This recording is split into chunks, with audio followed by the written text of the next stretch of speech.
Нельзя. А почему нельзя жить без сказки? Да потому что скучно.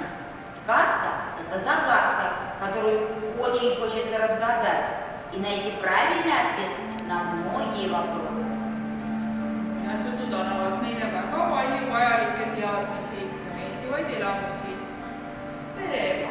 Kas sa mäletad esimest raamatut, mille sa suure lõhinaga läbi lugesid? Конечно, помню. Это «Хитрый Анс» Ивана Папана. Самые известные персонажи эстонских сказок, в которых рассказывается о хитрости и жадности героя. Это забавные истории дают ответы на очень важные вопросы. Как быть, как поступить, хорошо ли быть жадным, или все-таки надо быть добрее, если хочешь, чтобы у тебя были друзья. Kaval Ants ja Vanapagan on eestlastele hästi tuttavad muinasjututegelased. Mattias Johanneisen kirjutas nii.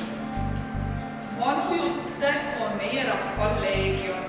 Kõige armsam neist on, kõige armsamaks jääb, Kaval Antsu ja Vanapagana lugu, mis tõmbab kohe suud naerule ja toob rõõmutujud peale. Сейчас мы познакомимся с красивой книгой сказок Матиаса Йоаннейсена «Хитрый Анс» Ивана Папана и посмотрим выступление детского сада Альмика. Tutvumegi Mattias Johanneiseni raamatut